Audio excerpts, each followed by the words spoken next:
الحمدللہ الحمدللہ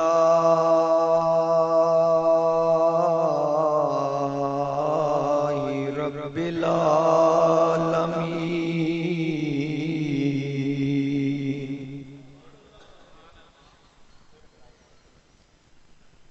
والعاقبۃ للمتقین والصلاة والسلام علی رسولہ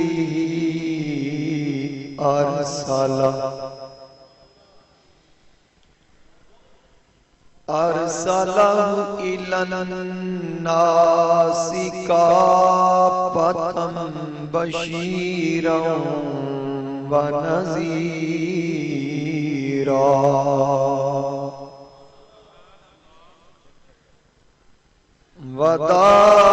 وداعیا الی اللہ بإذنہ وسراجا منیرا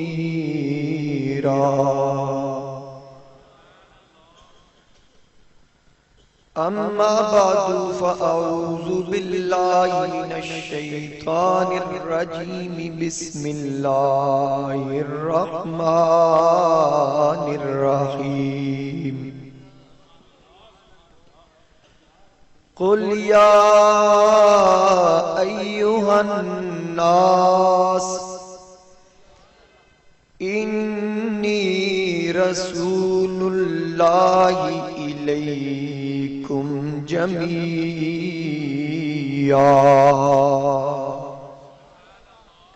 صدق اللہ مولانا العظیم ان اللہ وملائکتہ یصلون علی النبی یا ایہا الذین آمنوا صلوا علیہ وسلموا تسلیما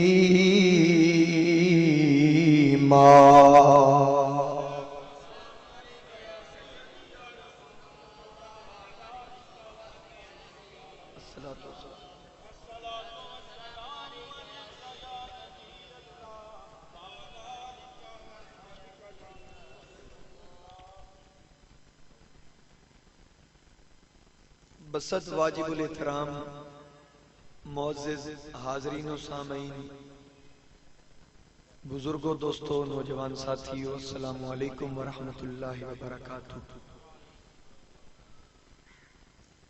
حاضرین کرام، پچھلے جمعہ میں نے حضور سیدی غوث اعظم رضی اللہ تعالی عنہ اور اولیاء کرام کے متعلق کچھ باتیں آپ کے سامنے پیش کی۔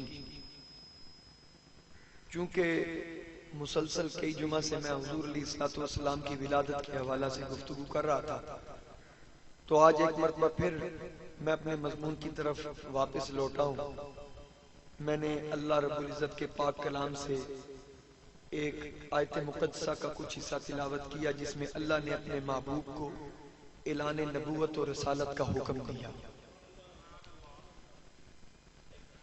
میں نے آقا علیہ السلام کے بچپن، ولادت سے پہلے اور آپ کی ولادت باسعادت کے وقت اور بچپن کے کچھ واقعات بیان کیے۔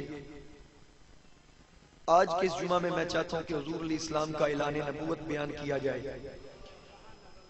اور آقا علیہ السلام کے میلاد منانے کے فوائد کے متعلق ایک دو روایات آپ کے سامنے پیش کی جائیں۔ دعا ہے کہ اللہ تعالی حق بیان کرنے کی توفیق عطا فرمائے۔ حاضرین کرام، جتنے بھی نبی اللہ رب العزت نے دنیا میں مبعوث فرمائے، آدم علیہ السلام سے لے کر عیسیٰ علیہ السلام تک، ہر نبی پیدا ہونے سے پہلے نبی ہے۔ یہ طے شدہ ہے کہ نبی دنیا میں آ کے نہیں بنتا، نبی بن کے آتا۔ یہ اللہ رب العزت کا جب حکم ہوتا ہے کہ کس وقت نبی نے اعلان نبوت کرنا ہے، جب اللہ حکم دے دے وہ اس وقت نبی اعلان نبوت کر دیتا ہے۔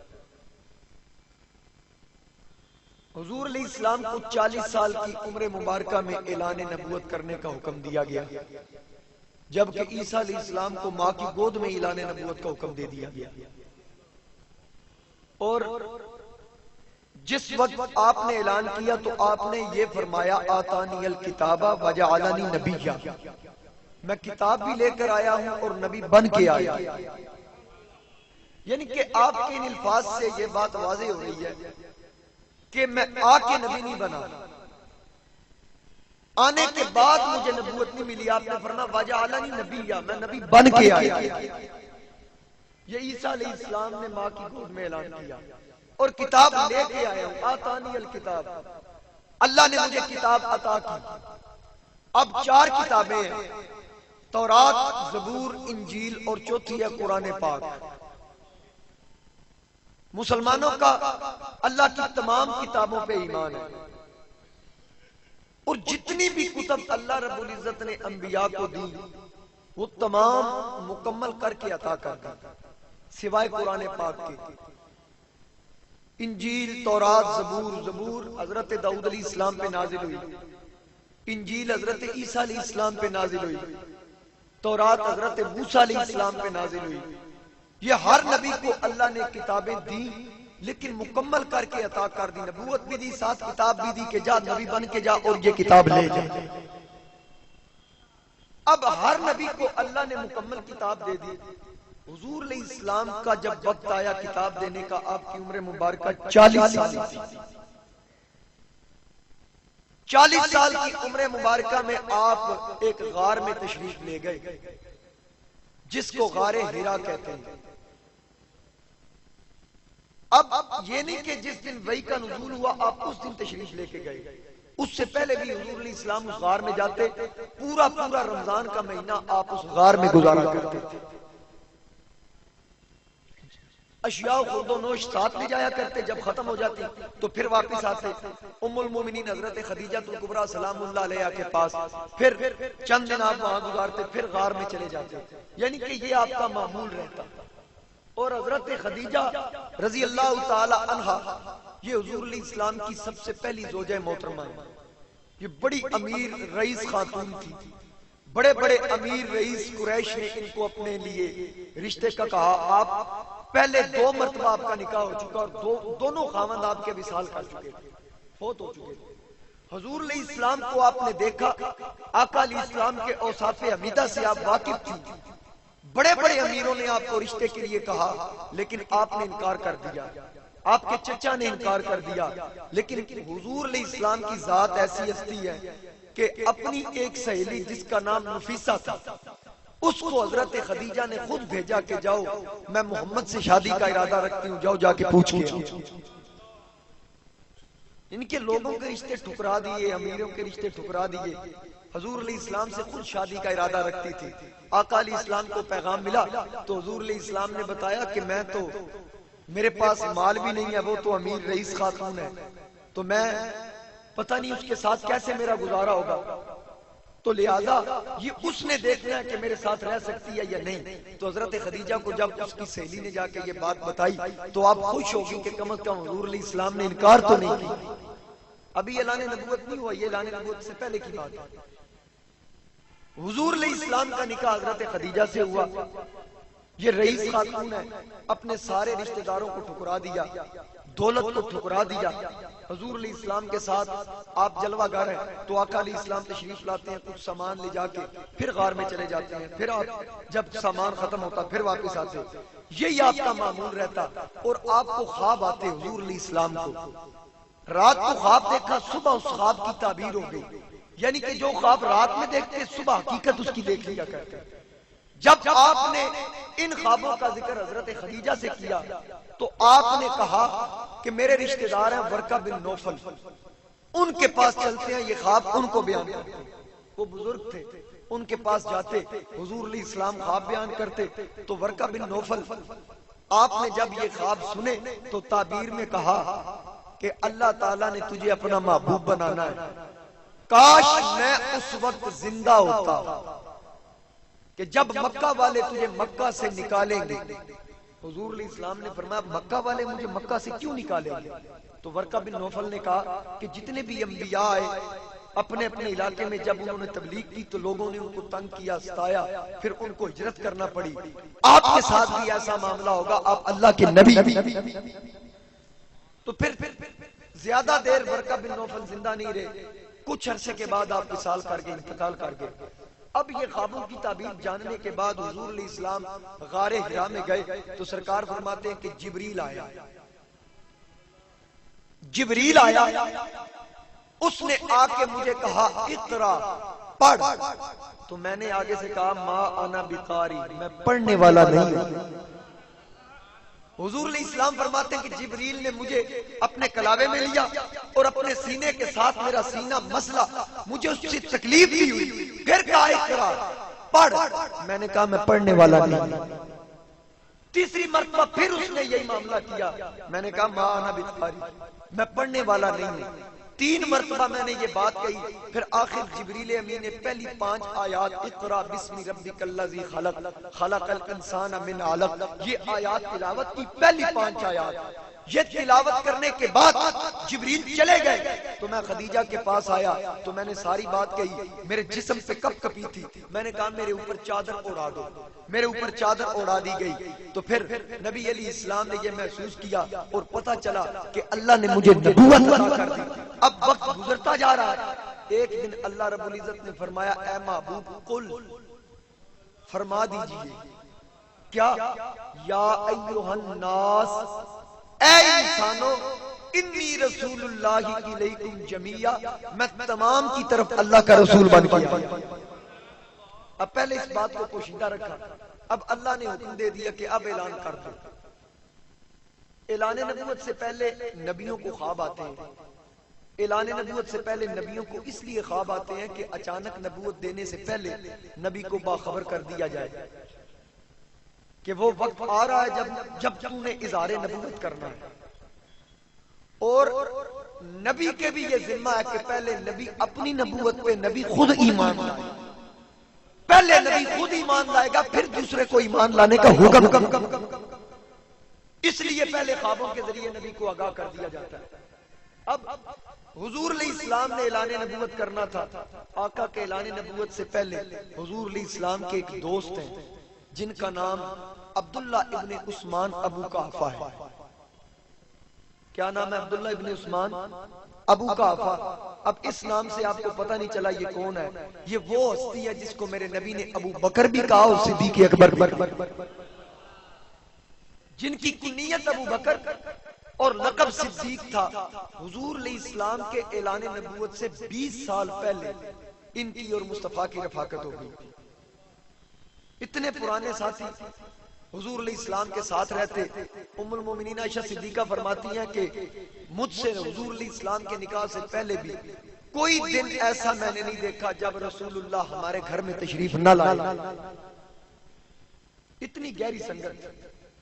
اب صدیق اکبر رضی اللہ تعالی عنہ یہ تاجر تھے، تجارت کے لیے ملک شام گئے. علماء فرماتے ہیں کہ آپ نے ایک مرتبہ خواب دیکھا کہ مکہ میں ایک چاند طلوع ہوا جس کی روشنی ہر گھر میں اور اس کے ٹکڑے ہر گھر میں تقسیم ہو گئے. پھر وہ سارے ٹکڑے اکٹھے ہو کے ایک مکمل چاند بن گیا. صدیق اکبر فرماتے ہیں میں خواب دیکھ رہا ہوں وہ چاند میری گود میں آیا. جب وہ چاند میری گود میں آیا تو میں اٹھا. میں نے ایک یہودی عالم، ایک یہودی راہب سے اس کی تعبیر پوچھی کہ میں نے رات کو یہ خواب دیکھا، اس کی حقیقت کیا ہے؟ تو اس راہب نے کہا کہ آخری نبی دنیا میں جلوہ گر ہوگا یا ہو چکا ہے. تو نے یہ خواب دیکھا، تیرے لیے اس کی تعبیر یہ ہے کہ تو اس کا ساتھی ہوگا، تجھے اس کا کلمہ نصیب ہوگا اور تجھے اس کی رفاقت،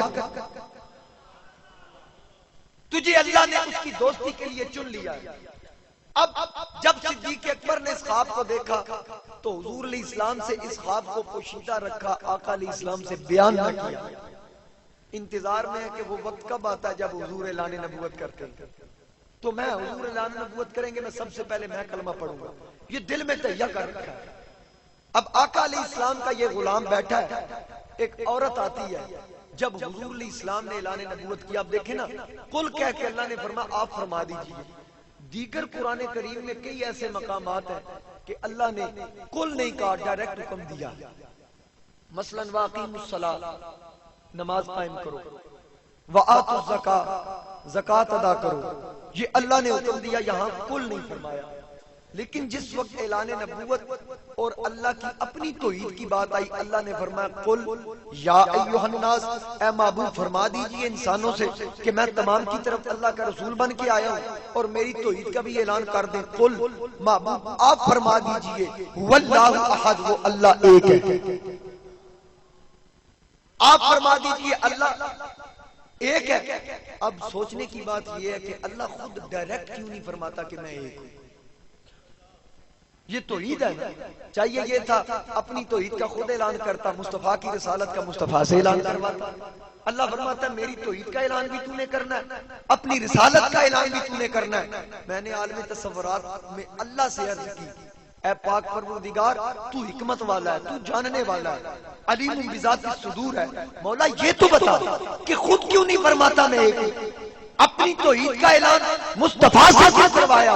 رب نے بتایا کہ اس لیے میں نے دنیا کو یہ اصول بتانا تھا کہ میں مالک ہو کے، میں خالق ہو کے، یار کے بغیر تم سے بات نہیں کرتا، تمہاری کیا ضرورت میرے نبی کے بغیر مجھ سے بات۔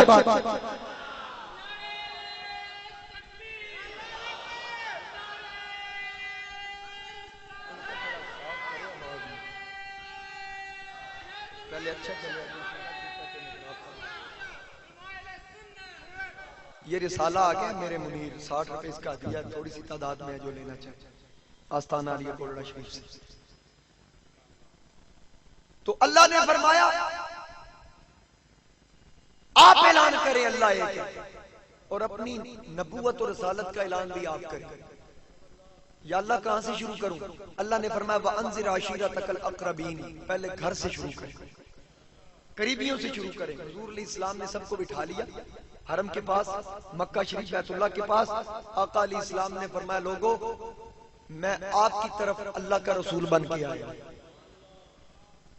ابو لہب کھڑا ہو گیا، آپ کا چچا تھا، کھڑا ہو کے ایسے اشارہ کر کے کہتا ہے کذبت محمد، نعوذ باللہ من ذالک، کہتا ہے محمد جھوٹ بول رہے ہیں۔ جب یہ کہا نا تو ہر طرف سے کذبتا کذبتا کی آوازیں لوگ کسنے لگے۔ حضور علیہ السلام نے دیکھا کہ میرا ماننے والا کوئی نہیں۔ اب جب ابو لہب نے کذبتا کہا نا، حضور بولنے ہی والے تھے، اللہ نے فرمایا محبوب تو نے نہیں بولنا، میرے محبوب تو نے نہیں بولنا۔ یا اللہ وہ خرافات پکڑ رہا ہے، اس کا جواب کون دے گا؟ فرمایا تیرا کم سی اعلان نبوت کرنا، ان نے تیرے کو رد عمل دا اظہار کیتا، ہوں تو نہیں بولنا، ہوں میں بولا۔ رب نے فرمایا اب میں بولوں گا تاکہ دنیا والوں کو پتہ چل جائے کہ جب محبوبوں پہ کوئی انگلی اٹھاتا ہے محبوب نہیں بولتے، محب بولا کر۔ تو اللہ نے فرمایا اوے بدبخت، میرے یار کی طرف تو نے اپنی ناپاک انگلی اٹھائی، تبت یدا ابی لہب وتب، اوے ابو لہب تیرے دونوں ہاتھ ٹوٹے، تو ہلاک ہو جائے۔ یہ اللہ رب العزت نے فرمایا، نفرت کا اظہار کیا۔ حضور علیہ السلام پریشان ہے کہ میں نے اعلان کیا، ماننے والا ہی کوئی نہیں، ہر طرف سے آواز ہے کذبتا کذبتا کذبتا۔ ادھر صدیق اکبر کو کسی نے خبر دے دی، ایک عورت نے، کہ تجھے کوئی بات پتہ چلی؟ آپ نے فرمایا کیا ہوا؟ وہ کہنے لگی کہ تیرے نبی، تیرے دوست محمد نے اعلان کر دیا کہ میں نبی ہوں۔ اب آپ کو وہ خواب شام والی یاد تھی۔ آپ نے پوچھا حضور کہاں ہیں؟ اس نے بتایا بیت اللہ کے پاس بیٹھے ہیں، کعبے کے پاس اعلان کر رہے ہیں۔ آپ وہاں سے دوڑے، حضور کے پیچھے کھڑے ہوئے۔ میرے نبی کے یار صدیق اکبر پیچھے کھڑے ہو گئے۔ آقا نے اعلان کیا یا ایھا الناس انی رسول اللہ الیکم جمیعا۔ میرے نبی نے فرمایا میں اللہ کا رسول ہوں، مجھ پہ ایمان لاؤ، اللہ پہ بھی ایمان لاؤ۔ جب یہ کہا سامنے دیکھا کذبتا کی آواز آئی، دائیں دیکھا کذبتا کی آواز آئی، بائیں کذبتا کی آواز، ہر طرف سے کذبتا کذبتا، اچانک پیٹھ کے پیچھے سے آواز آئی، سیدی یا رسول اللہ، کوئی مانے یا نہ مانے میں کہوں گا صدقتا یا رسول اللہ، صدقتا یا رسول اللہ، میں اعلان کرتا ہوں کہ آپ اللہ کے رسول ہیں، میں اعلان کرتا ہوں آپ اللہ کے رسول ہیں۔ حضور علیہ السلام نے پلٹ کے دیکھا یہ کون ہے؟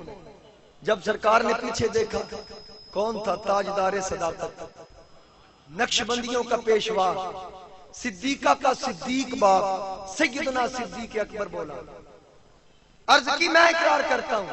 پھر حضور علیہ السلام کی زوجہ محترمہ ام المومنین حضرت خدیجہ الکبریٰ رضی اللہ تعالی عنہا، آپ نے کلمہ پڑھا اور آپ کے غلام حضرت زید بن حارثہ نے کلمہ پڑھا۔ اچانک سرکار نے دیکھا میرے رشتہ داروں میں سے کوئی بھی نہیں، نقشبندیوں کا پیشوا تو بول پڑا، پیچھے آخر میں لاسٹ سب سے آخری صف میں چشتیوں کا بادشاہ، سنیوں کا پیر، مصطفیٰ کا ویر علی بیٹھا تھا۔ علی اٹھے، 6 7 یا 8 سال آپ کی عمر ہے، وہ اٹھ کے پیچھے سے آئے اور آپ کی جو اشوب چشم ہے نا، آنکھوں کی تکلیف، وہ بچپن سے تھی، وہ اس وقت تکلیف میں تھے، اٹھ کے حضور علیہ السلام کے پاس آ رہے ہیں۔ سرکار نے دیکھا میرا چچا زاد بھائی علی آ رہا ہے، عمر چھوٹی ہے، اس نے کیا کرنا ہے؟ قریب آ کے نا حضور کی کملی پکڑ کے چوم لی۔ عرض کی آقا کوئی مانے یا نہ مانے آپ گھبرائیں نہیں، میں آپ کے ساتھ ہوں۔ یا رسول اللہ میں اقرار کرتا ہوں آپ اللہ کے رسول ہیں۔ ابو العاصر حفیظ جالندری نے ترجمانی کی کہ وہ اٹھے اور بولے میں اگرچہ عمر میں کم ہوں،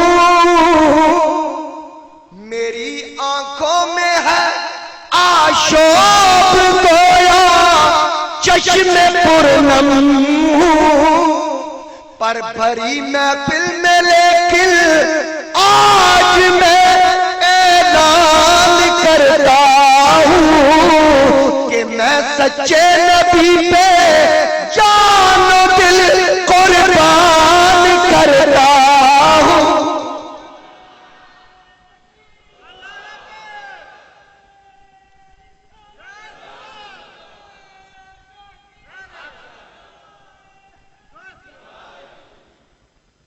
آپ نے عرض کی یا رسول اللہ میں اقرار کرتا ہوں، میں اقرار کرتا ہوں آپ اللہ کے نبی ہیں۔ کلمہ پڑھ لیا، سرکار نے دیکھا علی جھک گئے، جھکے شیر خدا جب بات اپنی بربلا کہہ رسول اللہ نے سر پہ ہاتھ رکھا مرحبا کہہ کر۔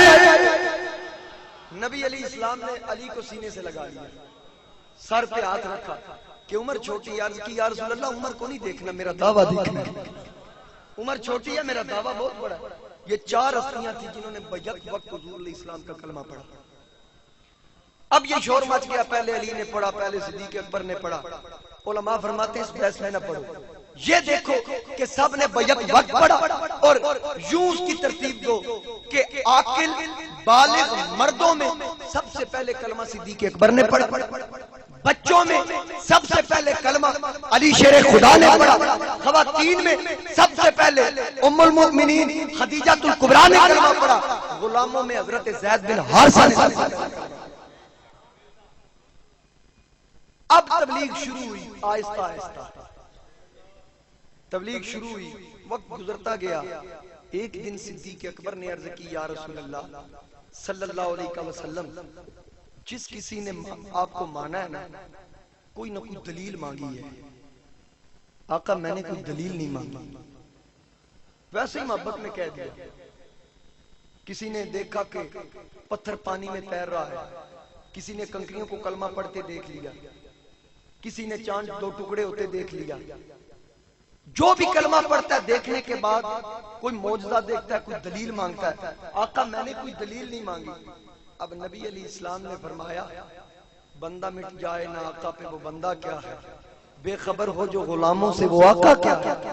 سرکار نے فرمایا ابو بکر تجھے میں نے دلیل دے رکھی ہے. عرض کی آقا آپ نے اعلان کیا میں نے کلمہ پڑھ لیا، میں نے تو دلیل نہیں مانگی. فرمایا رأیت بالشام، ذرا شام والی خواب تو بیان کر. میرے نبی نے فرمایا پہلے شام والی خواب تو بیان کر.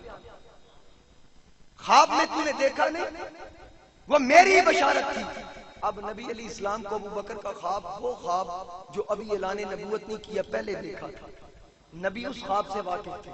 جو اعلان نبوت سے پہلے جو خواب آئے، نبی غلام کے خواب کی بھی خبر رکھتا ہے. ہم تو آج اعلان نبوت کے بعد حضور کے علم کا چرچا کر تو کیا آج حضور علیہ السلام غلاموں کو نہیں جانتے؟ ایک بہت بڑے محدث گزرے ہیں، انہوں نے اپنی کتاب میں ایک واقعہ لکھا کہ دو میاں بیوی تھے یہودی، ایک بستی میں رہتے تھے. تو انہوں نے دیکھا کہ مسلمانوں کے گھر بڑا چراغاں کیا جا رہا ہے، مٹھائی تقسیم ہو رہی ہے، تبرکات لنگر بانٹا جا رہا ہے. تو یہودی اپنی بیوی سے کہتا ہے جا کے پوچھ کے آج مسلمانوں کے گھر کیا ہے، جا ذرا پوچھ کے آ. وہ یہودی اپنی بیوی کو بھیجتا، اس کی بیوی جا کے پوچھتی ہے مسلمانوں آج تمہارے گھر میں خیر ہے؟ انہوں نے کہا خیر ہی ہے، اسی لیے تو لنگر بانٹے جا رہے ہیں، مٹھائیاں تقسیم ہو رہی ہیں، چراغاں کیا جا رہا ہے، خوشی پہ ہی سب کچھ کرتے ہیں نا یہ لوگ. اس نے پوچھا وجہ کیا ہے، پھر خیر کیسی خیر ہے؟ انہوں نے کہا کہ آج کا دن ہمارے نبی کی ولادت کا دن. حضرت شاہ عبد الحق محدث الہ آبادی بہت بڑے محدث تھے، انہوں نے اس واقعے کو لکھا کہ اس نے کہا کہ آج ہمارے نبی کے میلاد کا دن ہے، ولادت کا دن ہے، ہم خوشی منا رہے ہیں. جا کے یہودن اپنے خاون سے کہتی ہے کہ آج ان کے نبی کے میلاد کا دن ہے، ولادت کا دن ہے، اس لیے وہ مسلمان سارے خوش ہیں، تو وہ دن منا رہے ہیں. دونوں میاں بیوی بیٹھ گئے، رات ہو گئی، وہ اپنے بستر پہ یہ اپنے بستر پہ. اب اسی سوچ میں ہیں دونوں کہ یہ کیا ماجرا ہے کہ نبی کی ولادت، مٹھائیاں بانٹنا، لنگر بانٹنا. سمجھ نہیں آئی اس بات کی، یہ کیسی خوشی ہے، کیسا شکرانہ ہے. اب دونوں یہ بات سوچتے سوچتے سو گئے. محدث الہ آبادی لکھتے ہیں کہ جب عورت سوئی نا تو خواب میں دیکھتی ہے کہ ایک محفل جمی ہے، محفل سجی ہوئی ہے، اس میں کچھ لوگ بیٹھے ہیں. تو دیکھتی ہے، ان لوگوں سے پوچھتی ہے لوگوں آپ کون ہو، کیوں بیٹھے ہو؟ تمام نے کہا ہم مصطفیٰ کریم کے صحابہ ہیں، تو یہاں بیٹھنے کی وجہ یہ ہے آج نبی کے میلاد کا دن ہے تو ہم حضور علیہ السلام کے میلاد کی محفل سجا کے. یہ خواب میں وہ بات عورت بیان کرتی ہے میں نے خواب میں دیکھا. اب جس وقت خواب دیکھا نا اس نے کہا حضور علیہ السلام خود بھی تشریف فرما ہے، آقا علیہ السلام خود بھی جلوہ گر ہے. تو صحابہ نے فرمایا حضور علیہ السلام خود صدارت فرما رہے ہیں ہماری اس محفل کی، ہم بھی محفل میں ہیں، سرکار بھی تشریف فرمائے. وہ عورت کہتی ہے کہ مجھے حضور تک لے تو چلو. وہ خاتون کہتی ہے مجھے آقا کی بارگاہ میں لے کے چلو، میں بھی تو دیکھوں نا کہ تمہارا نبی کون کیسا ہے. جب آقا کے سامنے آئی، میرے نبی کا مکھڑا دیکھا، سرکار کا جمال دیکھا، دیکھنے کے بعد زلف دیکھی ہے کہ نظروں نے بھٹا دیکھی ہے. ارے زلف دیکھی ہے کہ نظروں نے گھٹا دیکھی ہے. لٹ گیا جس نے محمد کی ادا دیکھی ہے.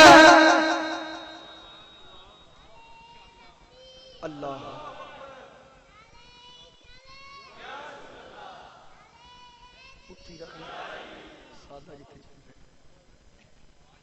سرکار کا مکھڑا دیکھا کھڑی ہو گئی، میرے آقا کو دیکھا.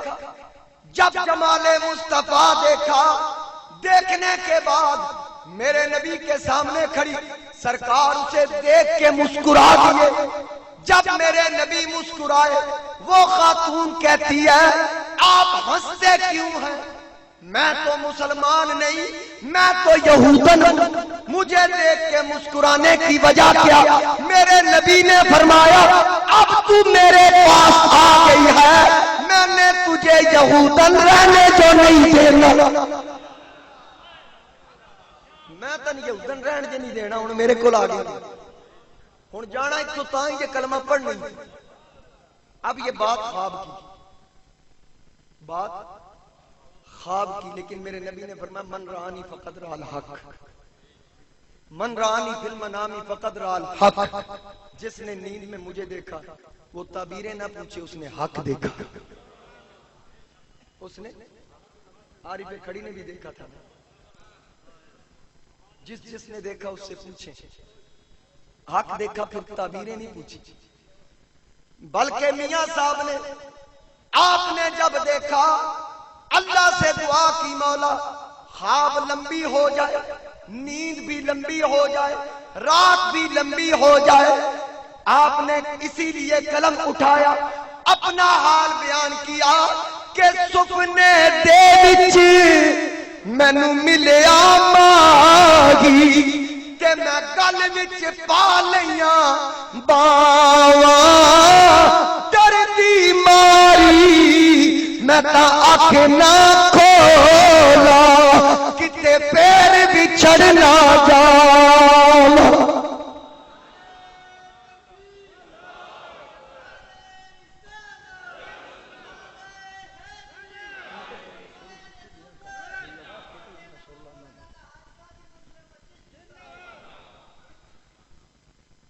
آپ نے دیکھا یہودن کہتی ہے میں تو یہودن ہوں، مجھے دیکھ کے مسکراتے کیوں ہیں؟ حضور نے فرمایا اب یہودن رہے گی جو نہیں، اب کلمہ پڑھے گی.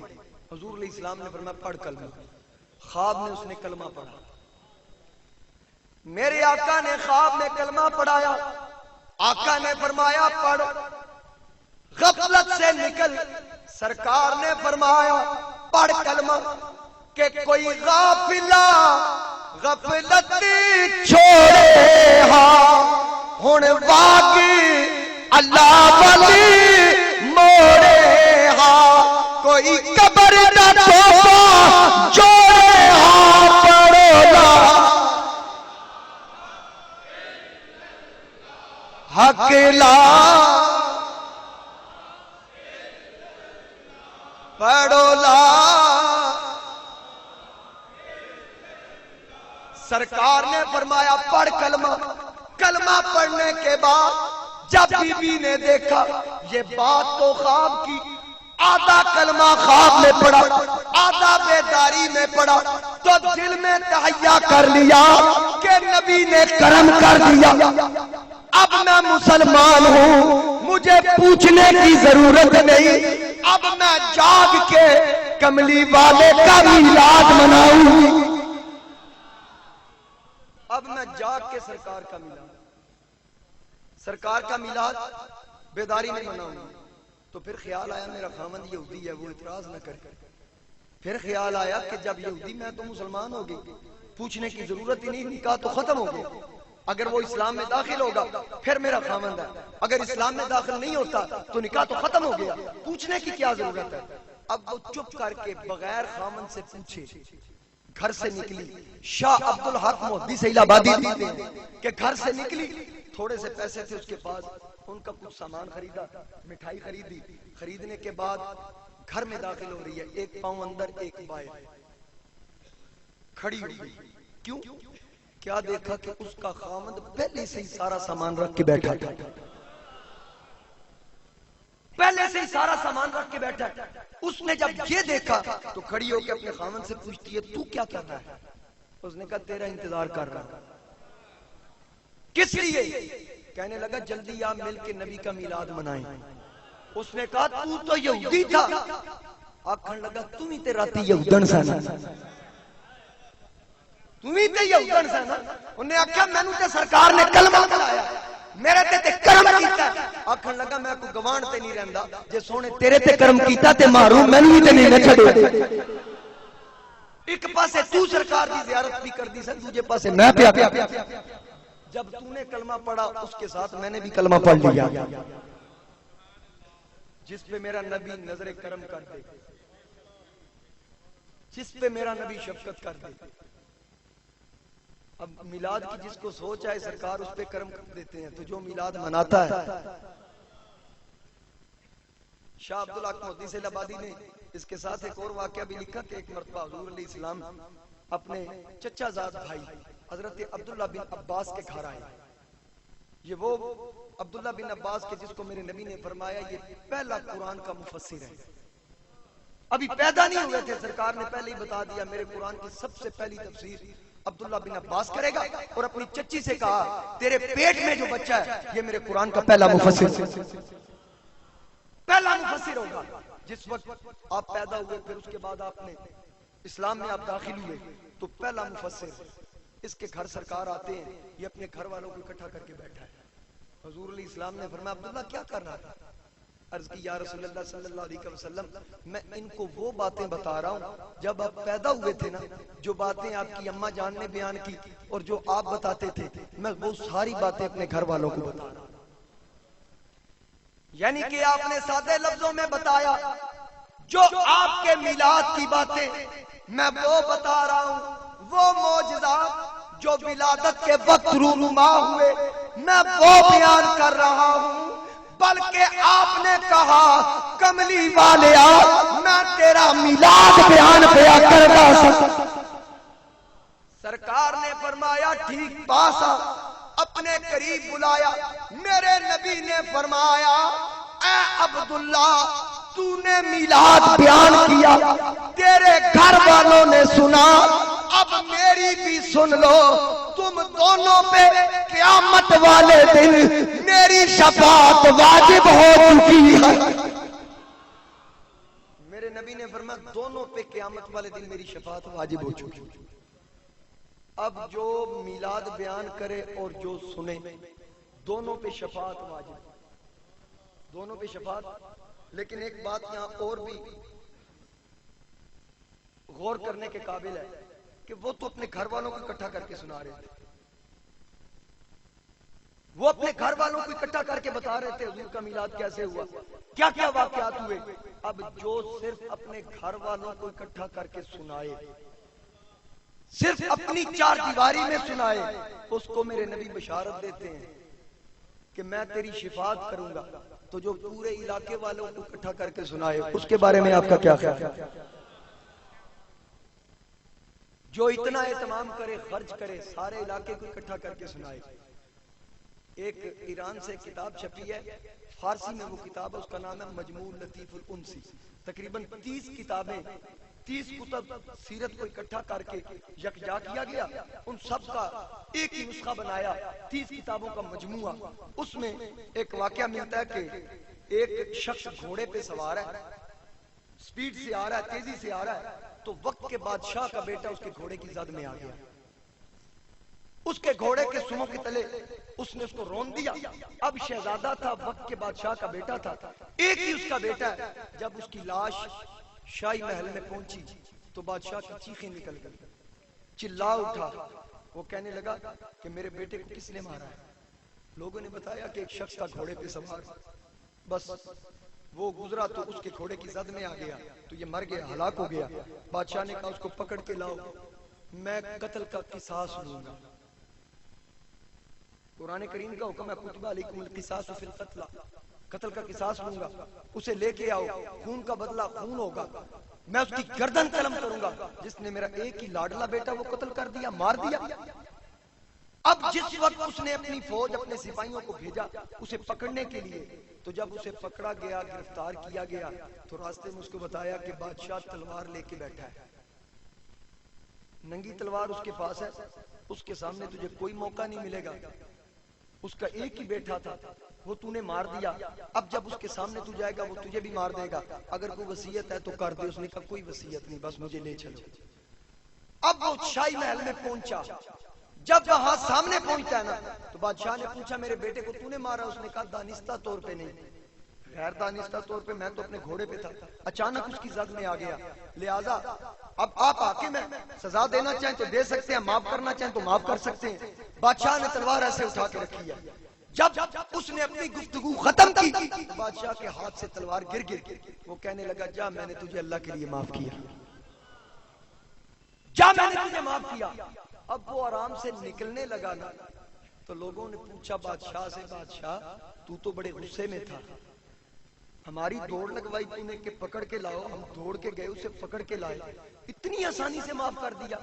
بادشاہ نے کہا اس سے پوچھو جب یہ گھر سے چلا تھا نا یہ کوئی وظیفہ کر کے آیا؟ یہ کوئی، آپ کو میں وظیفہ بتانے لگا، یہ وظیفہ کر کے آیا، اس لیے میرا غصہ ٹھنڈا ہو گیا، اپنے بیٹے کی موت ہو گیا، اس سے پوچھو یہ کیا کر کے آیا۔ سارے سپاہی اس کے قریب گئے، وہ کہنے لگے یار بتاتا جا کیا وظیفہ کر کے آیا، کبھی کبھی ہم بھی اس کے ہتھے چڑھ جاتے ہیں، وہ وظیفہ استعمال کر لیا کریں گے، ہمیں بھی بتا۔ اس نے کہا اللہ کی قسم کوئی وظیفہ نہیں کیا۔ پھر کیسے چھوڑ دیا؟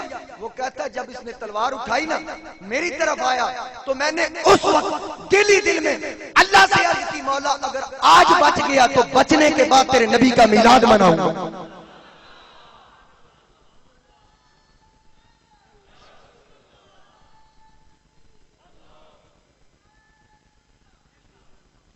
آج بچنے کے بعد تیرے نبی کا، ابھی اس نے میلاد منایا نہیں، جان بچ گئی۔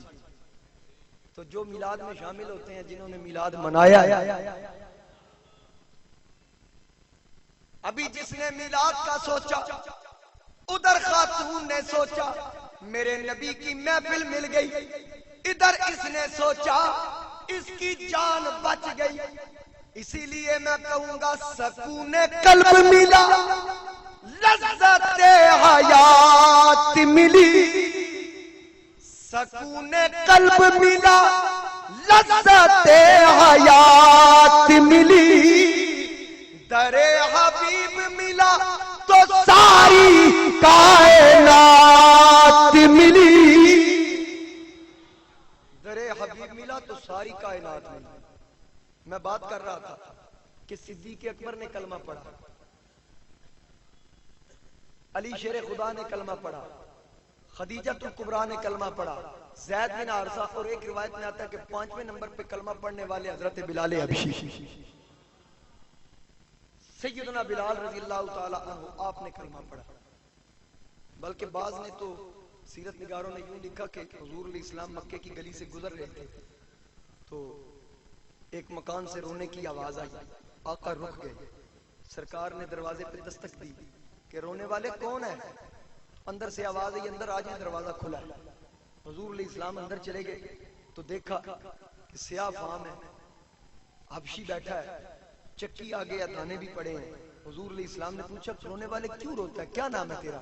کہتا ہے میرا نام بلال ہے، امیہ کا خادم ہوں، نوکر ہوں، غلام ہوں، اس نے یہ دانے دیے پیسنے کے لیے، وقت تھوڑا دیا، میں بیمار بھی ہوں، کھانا بھی کم دیتا ہے، تو اس لیے میں پریشان اور رو رہا ہوں کہ شام تک اگر دانے تیار نہ ہوئے تو پھر وہ مجھے سزا دے گا، وہ مجھے سزا دے گا، میں اس لیے رو رہا ہوں۔ اب بلال کو یہ نہیں پتا کہ یہ آنے والا کون ہے، بلال کو اتنا اس نے سن رکھا تھا کہ آخری نبی نے اعلان نبوت کر دیا، لیکن یہ نہیں پتا یہ آنے والا کون ہے۔ حضور نے بھی یہ نہیں بتایا کہ میں تیرا نبی ہوں۔ سرکار نے فرمایا اچھا مارتا بھی ہے، کھانا بھی کم دیتا ہے، جی، اور دانے بھی جلدی پیسنے کو کہا، جی۔ سرکار نے اپنی کملی اتار کے فرمایا تو اس کا تکیہ بنانا، تو لیٹ جا، تو لیٹ جا، تیرے حصے کے دانے میں پیس دیتے۔ اب حضور علیہ السلام یہ اللہ کا محبوب ہے، 1,24,000 انبیاء اور رسول کا رسول ہے، نبیوں کا امام ہے، مقصود کائنات ہے۔ اب یہ اللہ کا محبوب بلال سے کہتا ہے تو سو جا، تیرے حصے کے دانے میں پیس دوں گا۔ جب حضور علیہ السلام نے حکم دیا نا تو کملی کا تکیہ بنا کے بلال لیٹ گئے، طبیعت ٹھیک نہ تھی، لیٹے تو سرکار کا چہرہ دیکھتے ہیں، حضور کا مکھڑا دیکھتے ہیں کہ اتنا حسین چہرہ، اتنا پیارا چہرہ، اور اتنا اخلاق ہے ان کا، اتنے اخلاق کے ساتھ یہ میرے ساتھ پیش آئے، جانتے بھی نہیں مجھے، ایک وہ ہے جو مجھے مارتا ہے، ایک یہ ہے کہ اتنا خیال کرتے ہیں میرا، نہ کوئی خونی رشتہ نہ تعلق۔ بس یہ بات سوچ میں ابھی سوچ میں ہی تھے کہ اچانک حضور علیہ السلام چکی پہ ہاتھ رکھنے لگے، جبریل آ گئے۔ جبریل نے عرض کی آقا آپ نے چکی نہیں چلانی، یہ چکی میں چلاؤں گا، میں آپ کا نوکر حاضر ہوں۔ سرکار نے فرمایا پیچھے ہو جا، آج صرف چکی نہیں پھیرنی، کسی دا دل بھی پھیرنا ہے۔